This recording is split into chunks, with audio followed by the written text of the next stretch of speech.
C'est pour expliquer un petit peu la physionomie du match. En première mi-temps, pas trop près s'il te plaît. Mettez-le là, je vais vous parler correctement. Première mi-temps, je trouve qu'on passe à côté de notre sujet. En Afrique, ça fait 2 ans et demi qu'on n'a pas gagné. Notre dernière victoire, c'était contre les Seychelles, en juin 2016, je crois.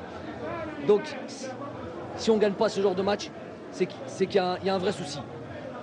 Moi, je pense que la volonté qu'il faut avoir pour ces matchs-là, il faut qu'elle soit surdimensionnée. Il ne suffit pas de vouloir gagner, ça ne suffit pas. Ici, il faut vraiment être à 150%. Donc comment ça se manifeste sur le terrain, c'est être dans les impacts. On a pris des coups, on a subi le choc physique. Il faut d'abord gagner ça. Jouer au ballon, c'est quasiment secondaire. C'est parce que c'est difficile. On ne va pas répéter les conditions. Bon, ça, on ne va pas le répéter. Donc, il faut au moins être être valeureux, être dans l'impact physique et être vraiment solide. Il faut savoir défendre correctement. Voilà les ingrédients un petit peu pour jouer en Afrique. On n'a pas su faire ça en première mi-temps. Vous voyez le but qu'on a pris, c'est inadmissible. C'est inadmissible, on ne peut pas se faire avoir comme ça. On ne peut pas se faire éliminer comme ça si facilement. On est des internationaux. Ensuite, en deuxième mi-temps, je décide d'être un peu plus, on va dire un peu plus ambitieux. On joue avec 2 attaquants. On revient un peu dans cette opposition. On pèse un peu plus sur leur défense, sans réellement d'occasion nette, mais en tous les cas, avec le temps. Et puis, au lieu de profiter après de cette expulsion, au lieu d'être un peu plus ambitieux, je trouve qu'on n'a pas été assez. On a mis toutes nos armes offensives. On a pris les risques. On a fait sortir Nabil Bentaleb pour faire rentrer Riyad, faire rentrer Adem. On avait Yacine, on avait Bardad, on avait Sofiane. Donc il y avait une demi-équipe. C'était que des joueurs offensifs. Bon, on a essayé. Il y a eu aussi un côté pas de chance. On frappe sur la barre, on frappe un peu. On rate un petit peu les occasions dans la surface. On n'a pas été tueur comme il se doit. Voilà. Ça fait une petite défaite, mais finalement, c'est 0 point de prix. Donc, ça fait mal. Depuis ? Non. On ne peut pas être satisfait d'une défaite. On était venu ici avec l'ambition de gagner ce match-là. Et on s'est expliqué, on s'est demandé comment se faisait-il que depuis 2 ans et demi, on n'a pas gagné en Afrique. Il y a bien un problème. Et le problème, on a fait parler un peu tout le monde. Pour la plupart d'entre eux, ont été là sur les 2 dernières années. Donc, ils ont dit les choses, ils ont émis certaines raisons. Donc, on savait notamment le contexte. Il y a vraiment ça en Afrique. Vous avez vu, les ballons n'arrivent jamais, ils sortent. Il faut aller se battre avec tout le stade pour récupérer un ballon. En temps effectif, même si à la fin ils donnent du temps de jeu supplémentaire, ça casse le rythme, ça vraiment casse le rythme. Et bon, tout ça, c'est l'Afrique. Quoi qu'il arrive, on aura des raisons, mais les raisons, on les connaît, ça fait belle lurette que ça existe. Des fois, je me demande les règlements CAF. Moi, à chaque fois qu'on joue à domicile, je suis bardé de recommandations. On ne peut pas faire ça, on ne peut pas faire ça. L'entraînement, c'est 1 heure. Hier, vestiaire pas ouvert, on ne peut pas rentrer sur le terrain avant le match, on peut pas aller. Bref, c'est des choses qui fatiguent. Mais c'est des choses qu'il faut. On ne les changera pas comme ça. En tout cas, c'est pas Belmadi qui va les changer. Je ne travaille pas à la CAF. Les dirigeants ont tous vu comment on peut jouer un match de foot quand le ballon, à chaque fois qu'il sort, ne revient plus. C'est quand même incroyable. Et que tout le monde autour balance le ballon un peu plus loin. Et bon, comment on va jouer au football sans ballon? Donc, bref. C'est plein d'éléments, mais moi je vais regarder ceux qui me concernent. On aurait pu être beaucoup plus ambitieux sur ce match-là, beaucoup plus valeureux. Valeureux, c'est le maître mot.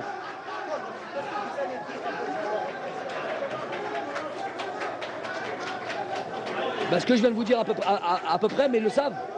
Je vous ai dit, on a parlé avant le match. On a préparé ce match-là. On sait, ils savent très bien les éléments qu'il faut pour aller prendre des points en Afrique. Sur la première mi-temps, on n'a pas fait ce qu'il fallait, on n'a pas fait ce qu'on s'était dit. Dommage, vraiment dommage.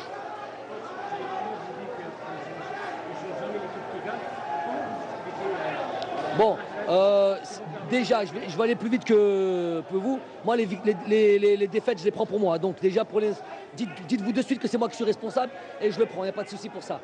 D'un match à un autre, il y a 3 jours, qui se passent. On a 23 internationaux, des joueurs qui se valent, des joueurs qui se... Et c'est vous qui le dites, on ne change pas une équipe qui gagne. J'ai souvent changé une équipe qui gagnait et tu peux continuer à gagner.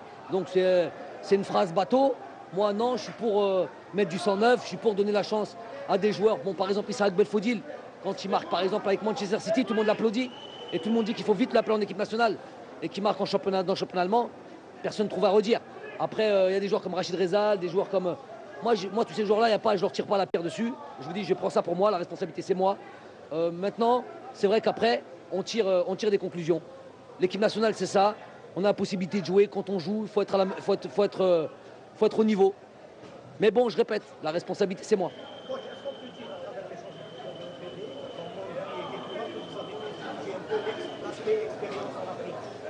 Tout à fait, c'est vrai. Déjà, je vous l'ai dit, je répète, il y a 2 matchs qui se font à intervalles très courts, avec un déplacement qui doit se faire.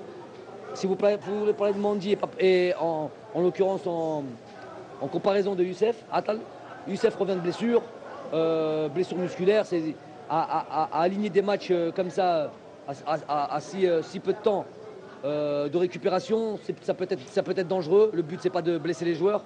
Aïssa Mandi, c'est un joueur expérimenté, c'est un joueur, moi je ne tire pas la pierre dessus.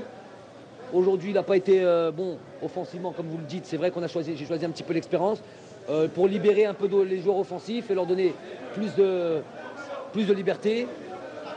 Là, je vous dis, ça va pas. C'est pas pour ce qui est le rapport aux individualités, vous m'entendrez jamais le critiquer. C'est mes joueurs, c'est moi qui ai pris la décision, donc je vous dis, je vous prends la responsabilité. Il n'y a pas de souci.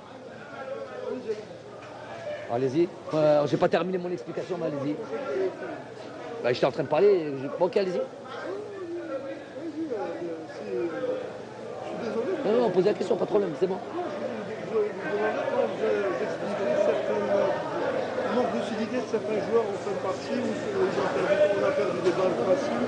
C'est la fatigue ou le manque de concentration? Bon, peut-être un peu tout. Fatigue, terrain, tout ce qu'on veut. Maintenant, moi, je suis exigeant.